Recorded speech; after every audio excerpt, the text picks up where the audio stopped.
I love movies, but unfortunately they can't always live up to all my expectations.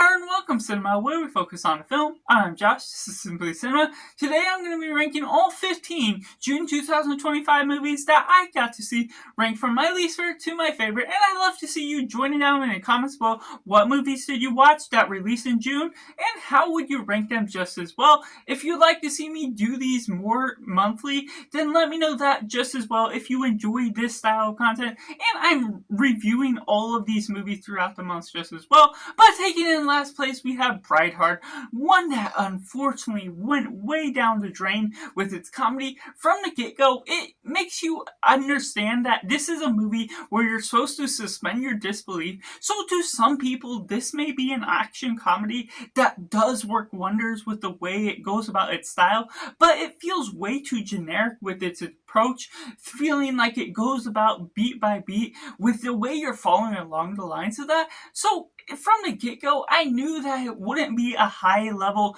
course for expecting anything great out of this film, but the way the jokes flowed on throughout, the way the setup approached all these characters as a whole, made it unappealing, distasteful in the way it's going about its comedy, things that don't always make sense, and the way the villains are going about. I understand there can be villains that are evil for the sake of being evil, but they're very underdeveloped with the way they're flowing about the plot, making it feel less exciting for the approach that you're going, unmotivated for the ways they're going about, just trying to get money for the sake of getting money, but then you're getting this other character that has a sort of narrow, deep impact on what the film is all leading on to, creating a small little twist about the way the plot flows, but ultimately leads to something that doesn't have the chemistry within the love interest, doesn't have anything that makes sense for the dysfunction of the plot as a whole, which creates some friendships that don't feel very friendly or make sense within the long scheme of where we're going. And there's so many different plot bumps within the plot to begin with. This bridesmaid that is being invited to the wedding from a longtime friend, but they didn't meet up with each other throughout the course of how long they were together. So the management of that and the separation of that friendship doesn't make sense to begin with, to make her the bridesmaid of a best friend that you knew when you were really young. So there's just so many different mechanics to this story that some people may enjoy some of the action, certain jokes, but for me, it was just way too all over the place. Didn't necessarily seem to have a sense of style that really managed itself well. And coming in number 14, we have Echo Valley. Now, this is pretty pale in the way you're going about these dramas. This is an Apple TV original that dropped straight on streaming, which is already a red flag to begin with. There's certain things within the themes of motherhood that we've seen before, and it still expels itself pretty well in some extent. We're getting Julianne Moore with a great performance, and other characters that come about the way that you get the gist of what all this film is heading for, and it accomplishes it fairly well within the way that this kid kills someone on accident. The mother has to protect and cover up the tracks as much as possible. There's not necessarily anything that's involved with the law, anything with the police or detectives that could manage a different perspective on where you're taking the story, because it's all about the friend that lost his friend, and leading on throughout that manages so many different issues within the connection of what we know, what the characters know, and certain things that try and come about as a plot twist throughout the ride as a whole, but becomes very less compelling by the nature of how it's executed, how details are spilled out throughout, and it feels overlong for the way that it stays its welcome, and the management of the whole plot as a whole just feels like the Outer Range series from what we get from Amazon Prime, but within that series, you get all the time to develop the characters. Within this film, it feels like it overstays its welcome, but without developing the characters enough to where this would have been better probably as a miniseries, developing the characters to make us actually care, make us understand the minute details, so things aren't developed in a way that details are thrown out at random just to finish up the plot, but also trying to extend the story enough to really develop something that's a little worthwhile, but doesn't fully execute its premise. And at 13, we have Elio, a fine Pixar film, to which even fine films are not so good within the Pixar animation realm, being one of the weaker animation Pixar film, and it's still good. I love sci-fi films. This boy has a imagination to go explore the world, and it's all about the messaging of being alone in this universe and having some problems with grief, with losing parents, and they touch on that pretty well. To the matter that they mention it, there's certain moments in passing where they dwell within that idea, but they don't spend enough time with those to pull on a strong effect on all of those emotions to make it the great mixture between adult and kid orientation of who the audience is meant for. So the way you properly execute this film is done with great animation. There's cool styles here and there for it being a 3D CGI style. But of course, 2D animation, whether it is preferable to the nature of where you would execute this film, the story itself feels bland in the way that it attacks all its different managements. It goes about its different themes with great execution, but it never really explores it to the fullest extent to where it knows what it's trying to do. There's different things that have a few jarring twists here and there,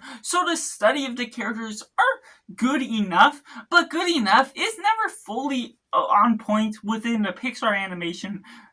tagline. So the management of all those ideas and liking this film as a whole isn't enough to really put it up where this list is heading for. Next up, we have the Unholy Trinity. This is a western that we don't get many new westerns these days, and while it pales in comparison to some older westerns that you get from the classic realm, you don't necessarily get anything new or fresh. Those that do like westerns or just want to try out the genre in general just should be looking out for this film in general. Pierce Brosnan is really great as a sheriff, and how we're pulling about this other guy that's really trying to take revenge on his father's death, who was accused wrongly for what everything was coming about. Samuel L. Jackson was great just as well as the villain, and surprisingly for being the main roles,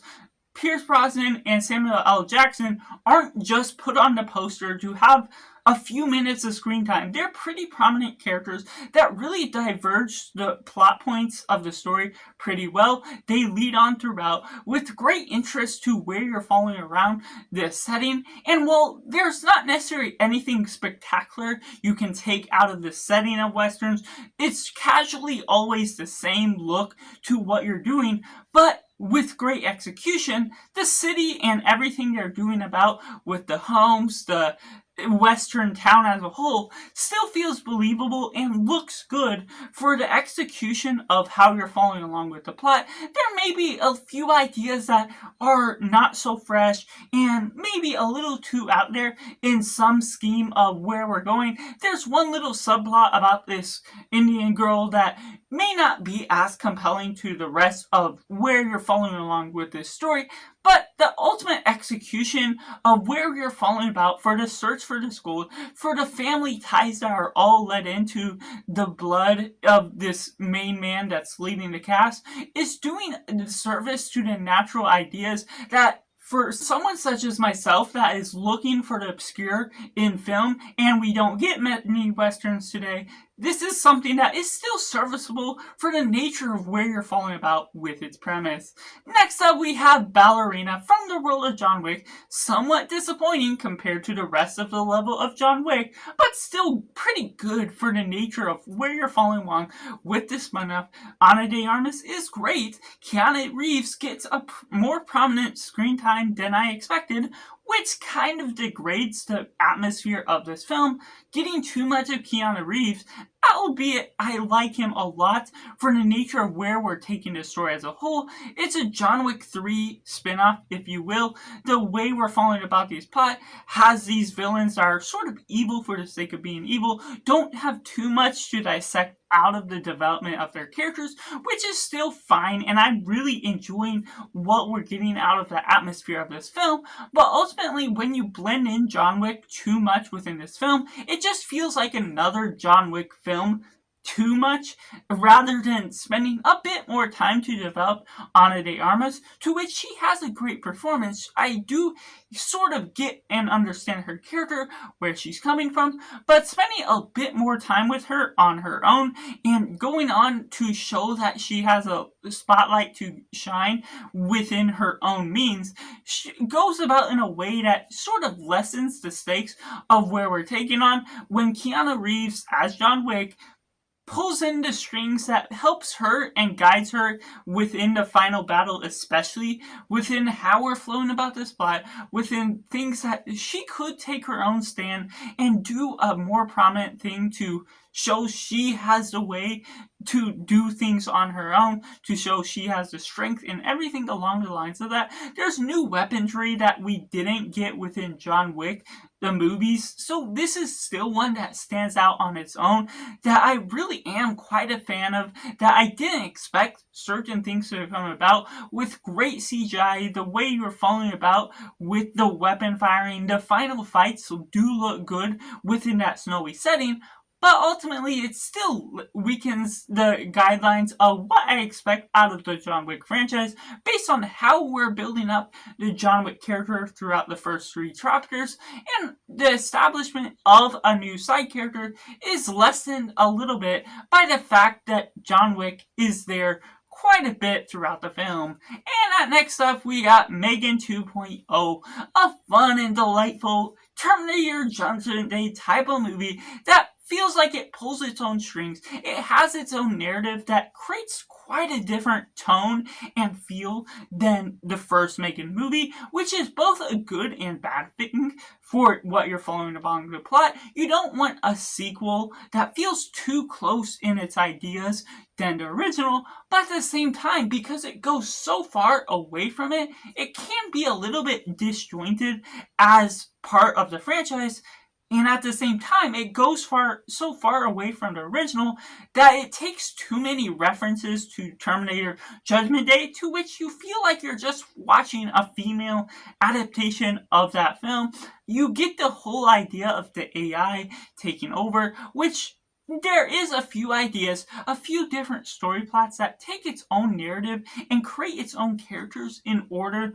to properly execute some of its ideas. But when thinking about it, it just becomes weaker in the extent that you're going all into it, that even though you're loving everything that it does that is similar to one of my favorite movies, Terminator 2, at the same time, why not just go and watch Terminator 2 for those same things? To which, yes, I'm still gonna rewatch this every once in a while, be able to enjoy it for what it is. And I do like that it doesn't replicate the same formula that we got in the first Megan film. But at the same time, I'm really hoping if we do get another one of these films, it lands its balance somewhere in the middle and doesn't feel like it's replicating a film of the same likeness. Coming in number 9, we have Frozen, the Broadway play, the London Broadway musical that was filmed and sent straight to streaming on Disney Plus that I highly enjoyed. I do love the Frozen movies,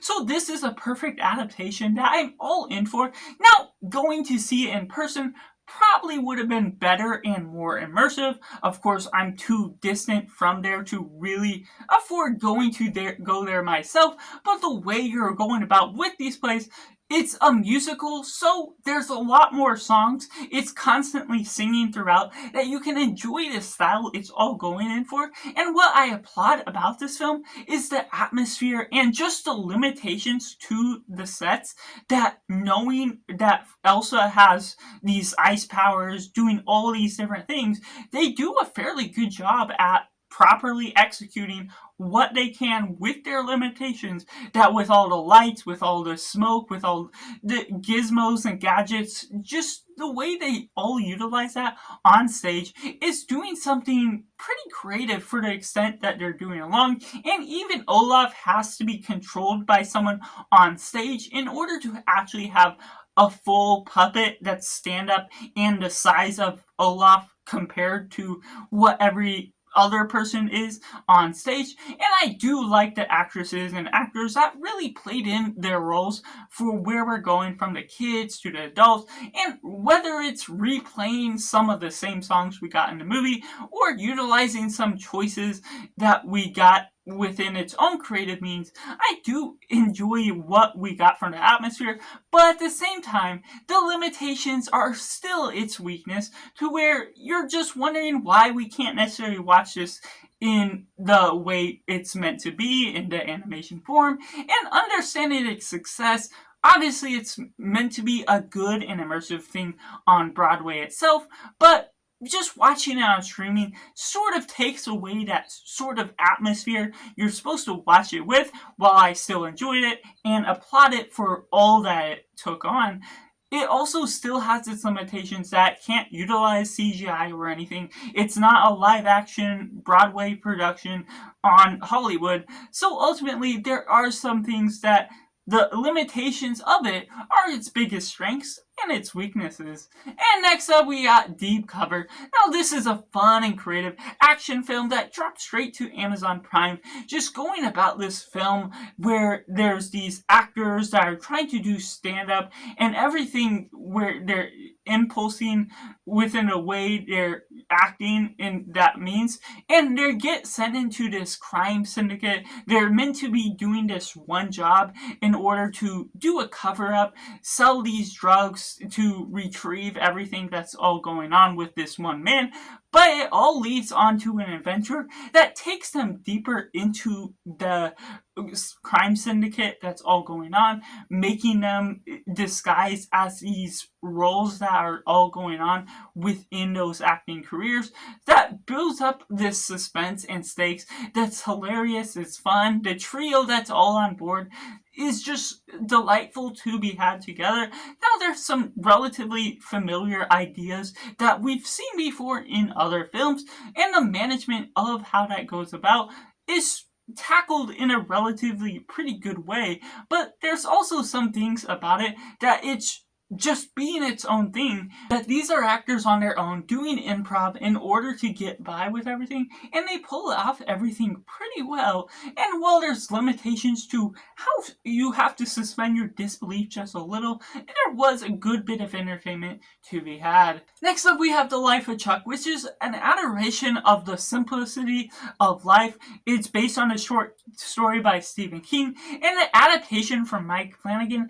is quite done well. The dancing sequences, the delightful music, and other things that were explored shows the life of Chuck through three different areas of his life: an older, a younger, and an even young boy version of himself. The way we're following about this plot is pretty delightful. It's a great cast that you don't expect them to go all the way throughout. Tom Hiddleston may be playing Chuck in two of those phases of life, but it's not necessarily him being the prominent part of the story. The first part is him when he's old, and then it goes to middle age, then it goes to him as a child. So the whole story is played backwards in a different form that you don't expect. The first part, which is the ending part of the story, is the end of his life and plays out like a Twilight Zone episode, and it's deeply melancholic in the way it's approaching its drama, which is also expelling some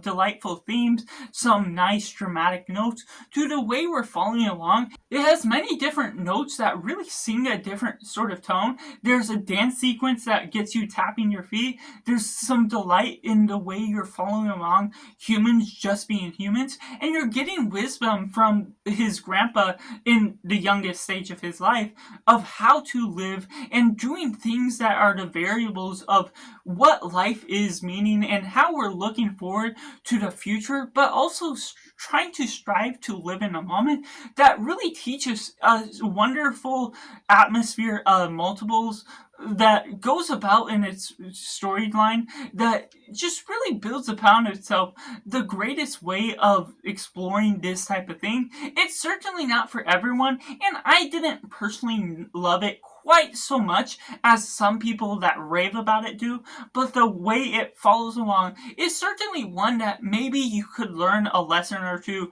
or learn a different approach to view it upon rewatch. And the way you're just viewing this film as a whole has so many deep meanings that could be viewed in different perspectives depending on what stage of life you are at, that really tackles something in a different sort of approach, in a horrific but simple form of reality, just falling about these characters that just teaches so much about the form of life. Next up, we have Predator Killer of Killers, an anthology Predator film to which I've only seen of the Predator film, the first Predator and Prey. So the way we're following into this, I knew enough information. You don't have to see Predator 2, Predators, or the final Predator remake. The way we're following along with this creates these three different parts of the story, all leading onto a sequence where they merge together, about 20 minutes for each one, and lasting only about 90 minutes. It's really quick, fun, and the animation is delightful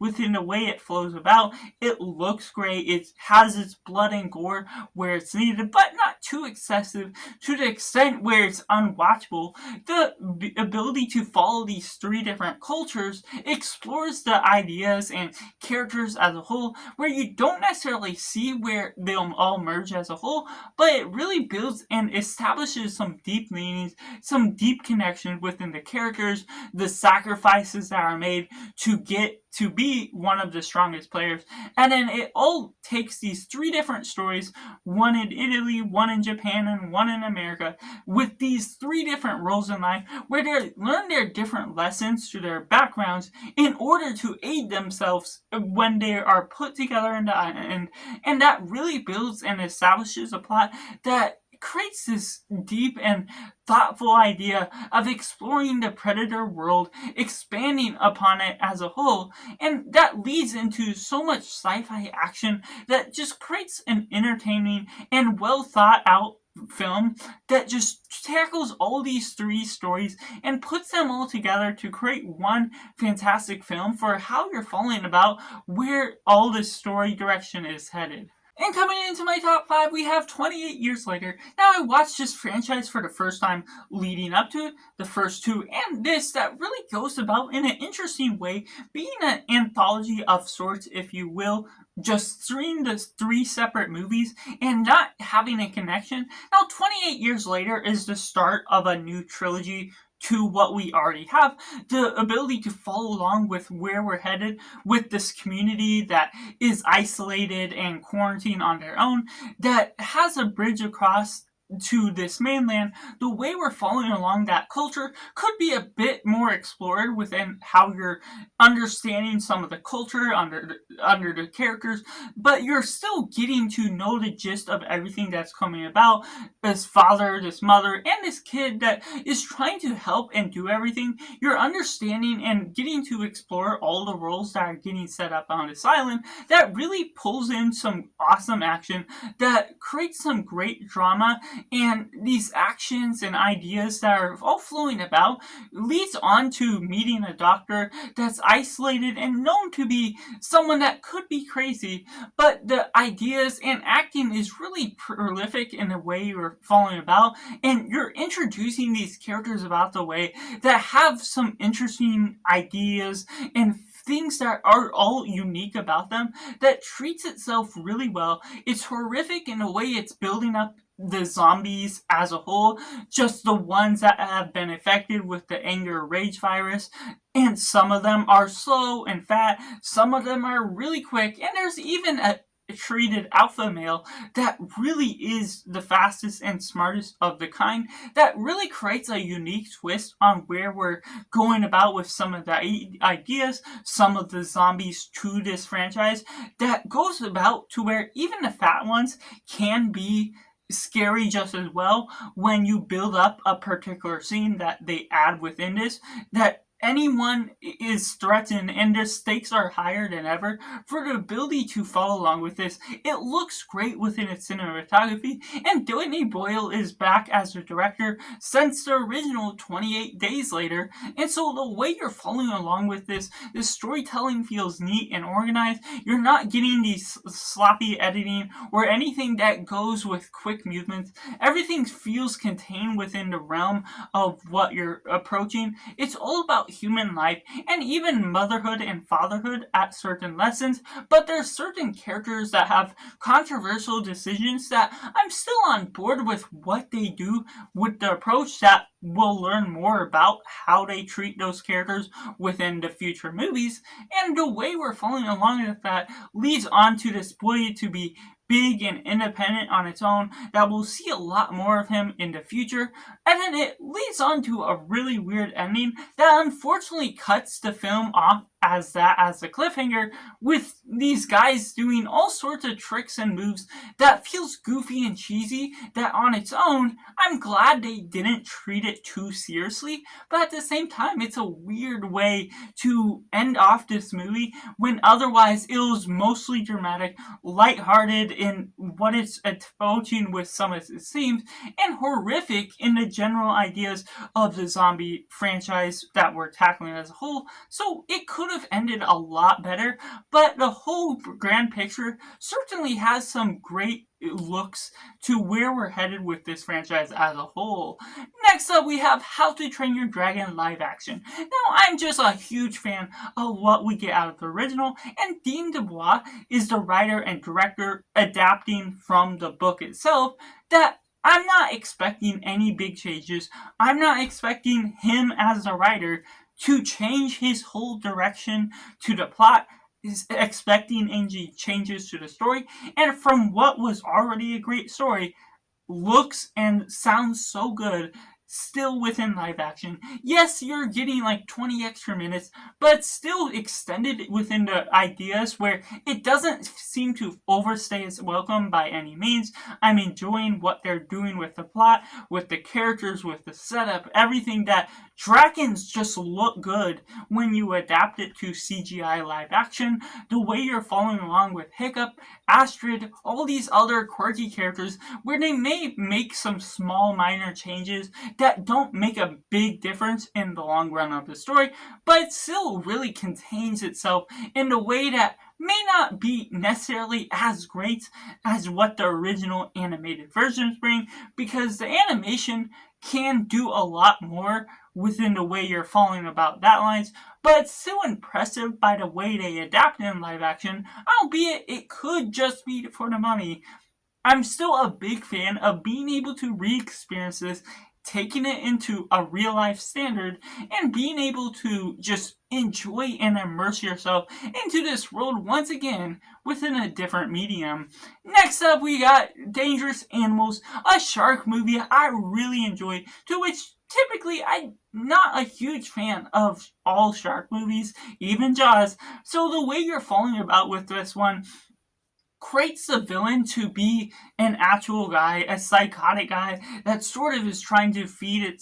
everyone to sharks, capturing these people. That leads up to a great opening sequence to this movie. And while there's certain things where they take the main plot of the film and create a quick romance that doesn't develop itself necessarily quick enough for you to really embrace the chemistry between the characters, I'm still all on board with the acting that really makes you feel the fear of what all is going on, the saving grace of where we're following along with these ideas. This psychotic killer is just a great villain that may be simple in some terms, but he knows his values, he knows his intentions, and he goes after it without changing his mind. So it's the great idea of being evil for the sake of evil without necessarily being able to embrace his role, understand his motivation. It's still something that it works as a whole to the realistic effects of how the sharks look, and for no reason at all. There are certain shots of this film the catching of fish, the look of the ocean, the whole element of where we're taking the sharks as a whole, that look beyond impressive for the cinematography that this film deserves for being such a small and grounded film by its own means. So the way you immerse yourselves into the waters, where you're taking all the shark cage scenes, all of the scenes on the boat, creates some dynamic characters that go and work for survival. Now there's certain one part scenes where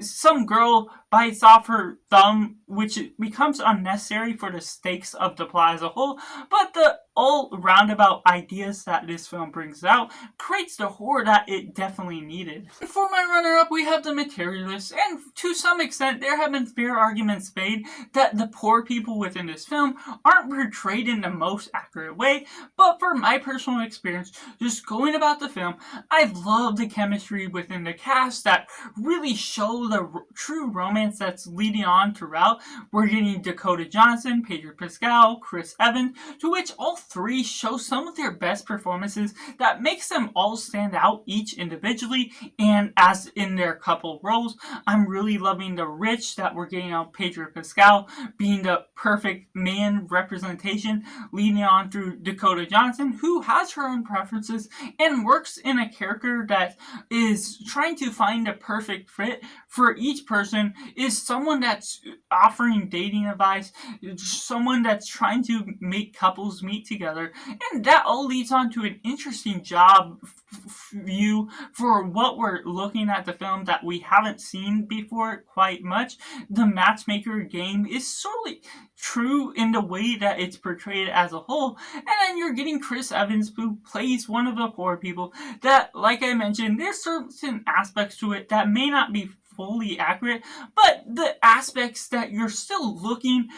at the whole film, the chemistry between the dating, what it looks like for the friendship that's all leading on throughout the whole, it feels natural as it comes, and the ability to be grounded down on earth is always my type of film. Makes me smile, makes me laugh by all the quirky jokes and other things that make people click as a whole. So the way you're falling about both romances isn't necessarily a love triangle in the natural form of fighting for the girl's attention, fighting for her love, but the girl that's playing hard to get, that doesn't believe she's meant to find a guy that she's going to get married for, that creates an all too interesting story that I was hooked in from the start. Celine Song's sophomore debut that we're leading on for her directorial efforts. I'm just a huge fan of her natural aesthetic within the style of her filmmaking, being grounded in New York, looking at all these different views of human life within love and what it means to embrace each other, what it means to really portray. This is a film that defines love in some of the most potent ways that we may have viewed before in some way or the other, but it's still a reminder and a great representation that I'm absolutely a grand film for the way that it's all flowing about its plot within different things that A24 movies tend to be a little bit more wacky, and this one is just more grounded in the style that, even though it's not the typical A24 film that I always wanted, it also has the same aesthetic that A24 films can be grounded down on earth, can focus on their story, and tell a good narrative. Which leads me to my number one pick of June 2025, we got F1. Now the complete opposite of The Materialist, where it may be grounded, but it's going off the walls with its action, with its acceleration, the temperament of where we're following all these characters. There's banter between Damson's Idris and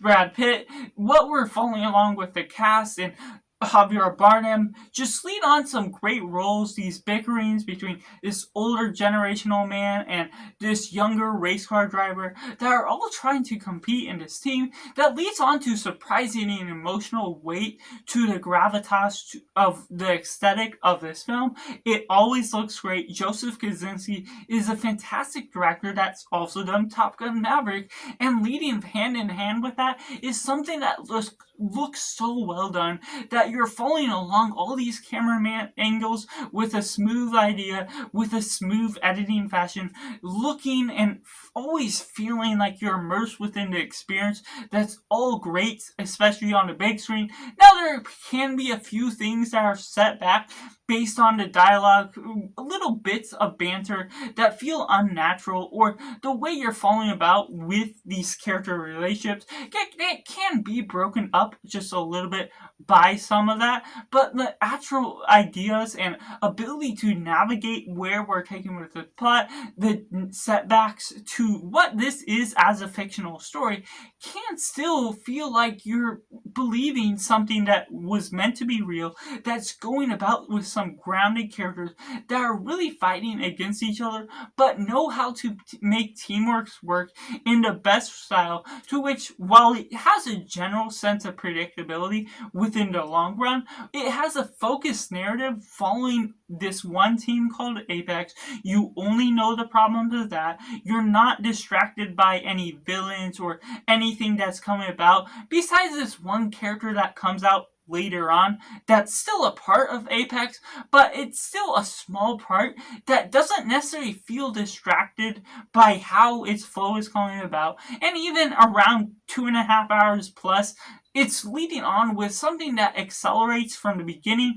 to the end, with an acceleration of something I'm all hooked onto, from the ecstatic cinematography, the look of what we're following along with the characters, and the general atmosphere is something that I want to be immersed with once more. So that's just how I would rank all 15 movies that I saw in June 2025. Let me know down in the comments below what you watch, how you would rank the movies you've seen. If there's any other recommendations of movies that I missed, let me know that so I can get to them just as well and rank them later down the road at the end of the year. So that's just all, and make sure to like this video if you enjoy it, subscribe if you haven't already to join in Film Closer community, where we talk about the love of cinema as a whole. So that's just all, and make sure to do yourself a favor and go watch a movie.